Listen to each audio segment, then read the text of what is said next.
Graça e paz, amados e amadas, estamos em Josué capítulo 12. E o que nós vamos ver aqui? Os reis vencidos por Moisés, os reis vencidos por Josué. Então aqui nós temos um resumo um pouco da história de como foi as lutas com os reis e quais os reis que foram vencidos. Lembrando que antes de atravessar o Jordão, o rio Jordão, Moisés ainda estava com eles. E ali eles tiveram Tiveram também a conquista da terra. E naquela terra, logo antes de atravessar o Jordão, ali foi ficou estabelecido 3 tribos, ou melhor, 2,5 tribos. Ali ficou a tribo de Ruben, e a tribo de Gade e a metade da tribo de Manassés. E ali, antes de atravessar o Jordão, haviam também reis ali que governavam aquela região, que era o rei de Seom, que era o rei dos amorreus, que aí vai explicar no versículo 12 aonde ele reinava. Então vai mostrar os limites de terra que ele reinava. E também governava ali o rei Arabá, que é ali na planície oriental. E também fala sobre o rei do território de Og, que era o rei de Bazã. E esse rei de Bazã era os últimos refaíns. Refaíns eram aqueles homens que tinham uma estatura maior, que eram até considerados, quando eles olhavam, de gigantes. Então aqui também foi foi um dos últimos refaíns que foram derrotados aqui pelo povo de Israel. Então, essa primeira parte, do versículo 1 ao versículo 6, está falando das lutas e daquilo que eles venceram antes de atravessar o Jordão, ali junto com Moisés. Então, depois, a partir do versículo 7, o que nós vamos ter aqui? Nós vamos ter, depois que atravessa o Jordão, aí vai dar tipo um sumário, tipo um resumo de, junto com Josué, o que Israel combateu e venceu. Então vai estar falando, explicando várias coisas aqui, olha, a respeito de quais foram as terras, os limites de terra, e a partir do versículo 9 até o versículo 23, até o versículo 24, até o último versículo, vai estar falando todos os reis que foram vencidos. Então, olha, fala do rei de Jericó e o soberano de Ai, depois fala do rei de Jerusalém, rei de Jarmute, e assim vai. O último versículo diz assim, que ao todo eles aqui venceram 31 reis. Você vê, ali o território não era tão grande, mas fala de 31 reis vencidos, porque antigamente uma pequena aldeia já se formava um reinado. E dentro daquele reinado havia adoração de deuses específicos, de oferenda a esses deuses específicos. E a palavra de Deus diz que o povo de Canaã atingiu o limite da iniquidade perante Deus. Então, é como se Deus fala, basta, chega, não aguento mais. E dessa forma eles foram Eles foram derrotados pelo povo de Israel. Então, o que nós vemos? O povo de Canaã estava no caminho largo, no caminho aonde fazia as coisas conforme a sua consciência, conforme o que eles achavam. Então, cada aldeia, cada rei tinha uma culturazinha ali, e ali fazia mediante a sua cultura adoração a deuses. Inclusive, alguns deuses eles ofereciam seus próprios filhos vivos, queimados. Então, era uma abominação muito grande. Eles tinham muitos rituais também, cultuais, sexuais. Então, isso é o caminho largo que eles resolveram trilhar. Eles já ouviam falar do rei, do Senhor, o Deus de Israel, desde lá de que eles estavam no deserto, mas continuaram no caminho largo. E aqui nós vemos o caminho estreito do povo de Israel fazendo a conquista. Agora eu quero pegar essa história aqui, esse capítulo é pequeno de hoje, né? São apenas 24 versículos, mas alguns versículos só falam assim, o rei de Jerusalém e o rei de Hebron, só dá indicação. E eu quero fazer, e como esse capítulo é muito pequeno, eu quero fazer um paralelo, eu quero fazer assim uma coisa paralela, de uma explicação paralela. Eu vejo assim, sabe? Canaã, ela hoje é como se fosse o nosso coração.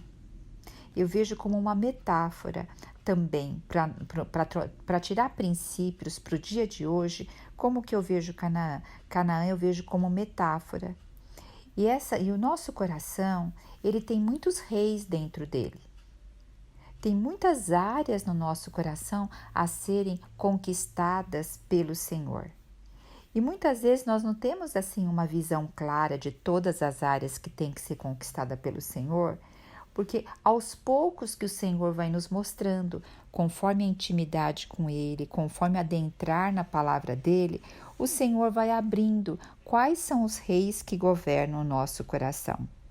E assim o Senhor vai falando para nós colocar, veja só, quando o Senhor, lá no Jardim do Éden, o Senhor falou para Adão, falava para ele cultivar e guardar o jardim. Esse jardim também, metaforicamente, hoje é o nosso coração. Nós temos que guardar o nosso coração. E de que forma que nós vamos guardar nosso coração? Colocando limites até onde nós devemos ir e até onde não devemos ir. E cultivar é tirar todas as ervas daninhas, é podar o que precisa ser podado, é aguar, é afofar a terra, é colocar semente. Então, é um trabalho de terra. E aqui nós temos vendo, nesse capítulo 12, a conquista da terra, para que depois eles possam também o quê? Guardar e cultivar essa terra. Então, aqui também fala nesse capítulo que os limites, um exemplo, diz aqui, olha, Seom, aqui vamos ver o versículo 2, só para a gente tomar por exemplo. O Seom, ele dominava desde Areor, na borda do ribeiro de Arnon, desde o meio do ribeiro, até o ribeiro de Jaboque, até a fronteira dos Amonitas. Você fala, meu Deus, mas por que eu... Isso aqui é geografia, né? E aqui fala, essas terras incluíam a metade de Gileade. Você fala, isso aqui é geografia da época, não sei. Mas aqui, o que nos leva a ver? Está colocando limite. Esse rei reinava nessa delimitação. E delimitar tem a ver com guardar. Então, aqui, quando eles conquistaram os amorreus, que reinou lá em Esbom, eles dominaram todos esses limites de terra. E ali o que? Houve uma conquista desse território. Então, hoje, o Senhor, nós sabemos que tem muitos reis no nosso coração. Olha, um exemplo muito simples. Quando nós temos, eu vou pegar algo que eu estou vivenciando. Eu estou procurando mudar bastante meu estilo de vida e não é fácil. Porque assim, existe um apelo hoje muito grande de comidas cheia de carboidrato, cheia de açúcar, cheia de um monte de coisa.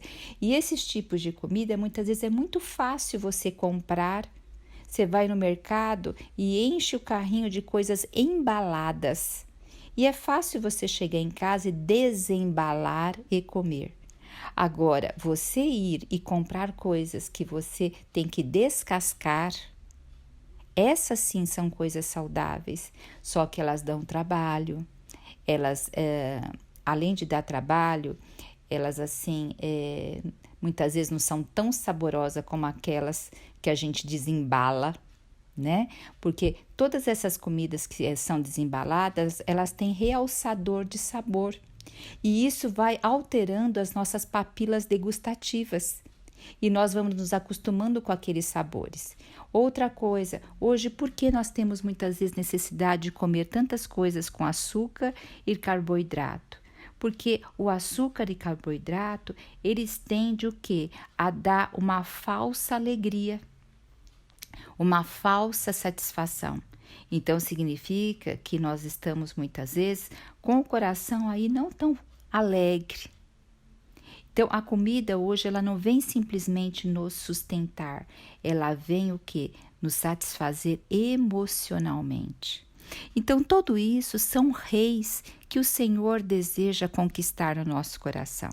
E olha, e não é por lei que o Senhor deseja conquistar. Nós não estamos mais na era da lei, nós estamos na era da graça.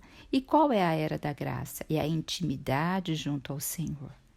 É estar com aqueles que invocam o Senhor, é estar alimentando a nossa mente com coisas que edificam. Hoje, então, para conquistar tudo isso, precisa pôr muito limites no nosso coração. Por quê? Nós estamos hoje com o celular na mão, que nos distrai e nos levam coisas para outros lugares. Nós temos a televisão dentro de casa, que também nos leva para outros lugares. Não estou dizendo que televisão, celular, essas coisas não são para ser usados, mas são para ser selecionados o que eu vejo. Então hoje o Senhor, Ele está dizendo, olha, existem hoje muitos reis dentro da tua casa. Se você não selecionar e não delimitar o que você vai fazer no seu dia a dia, você não vai conquistar essas terras no seu coração. Então, nós vivemos hoje essa luta interna e para isso, como que nós vamos a cada dia vencer nossos inimigos? Nos apropriando de quem Deus é em nós e de quem nós somos em Deus. Então, isso é de fundamental importância. Quero trazer mais uma outra reflexão. Nós tendemos a orar bastante por problemas de saúde, por problemas de dificuldades. Agora eu fico me perguntando a mim, né? Senhor, como que eu posso, o que está ao meu alcance, o que é da minha tarefa para melhorar a minha saúde? Nós sabemos que um sono reparador, ele tem que ser, a gente tem que dormir mais cedo e acordar mais cedo. Mas aí muitas vezes a gente pode dizer, eu sou mais noturna, eu me dou melhor no final da tarde. Na realidade, o nosso corpo foi o quê? A partir do momento que começa a anoitecer, nós começamos a fabricar a melatonina, que é o hormônio do sono. E o hormônio do sono, depois, a partir das 11 horas, ele começa a atuar diferente. E vem também o quê? O hormônio do crescimento. E vem as células, inclusive, que vão eliminar todas as células, até cancerosas, durante o sono. E tem o sono passa por ciclos. Então você vê, o Senhor nos fez maravilhosamente bem, mas muitas vezes nós não seguimos aquilo que para colaborar, para edificar o nosso corpo. Nós sabemos que o corpo, a palavra diz que o corpo para nada aproveita, porém, sem o corpo a gente não vive, a gente não expressa o Senhor, porque se a gente está com dor ou está com problema de saúde, como que a gente vai ter um dia também bom, não é verdade?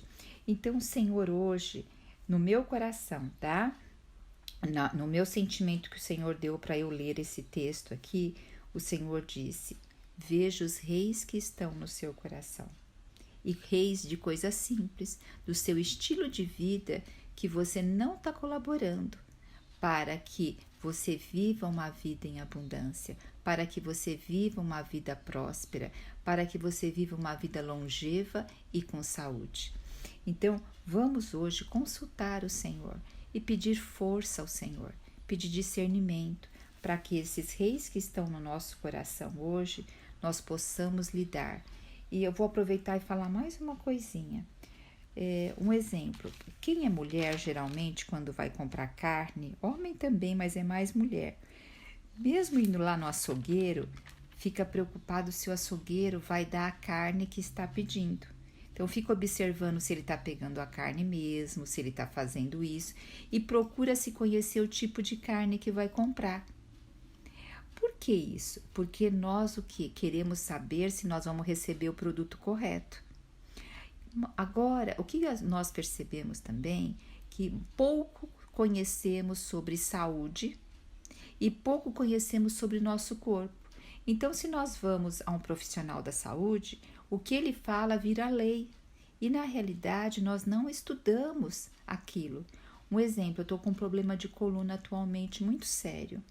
Eu entrei essa semana para assistir aulas de um fisioterapeuta que tem uma visão bem diferenciada do normal, sobre raciocínio clínico avançado para entender um pouco sobre isso, para que eu possa, quando procurar um profissional, saber conversar com ele e ver se realmente ele vai atender a minha necessidade.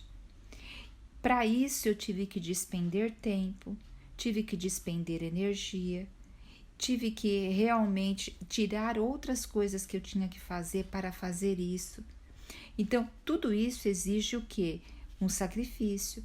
Então, mas com uma visão de melhorar a saúde.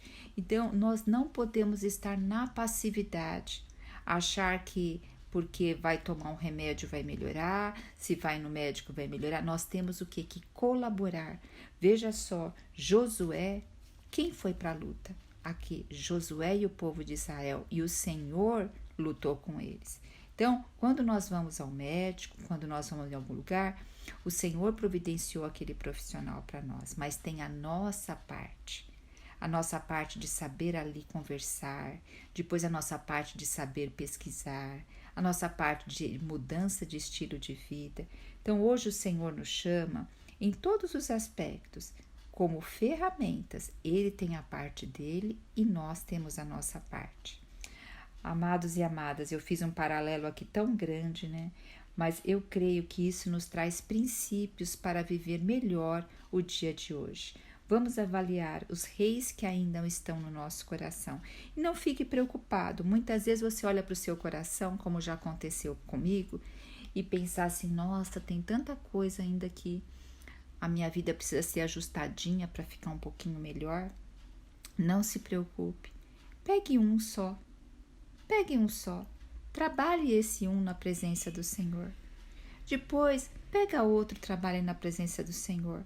Porque quando a gente olha para um montão de problemas, sabe o que a gente faz com um montão de problema? Paralisa e não faz nada. Mas se você pegar um itemzinho e começar a fazer ele, e constantemente fazendo pouquinho por pouquinho, o Senhor, ele abençoa. E o pouco com o Senhor vira muito. Então vamos prosseguir. Aleluia! Jesus Cristo é o nosso Senhor.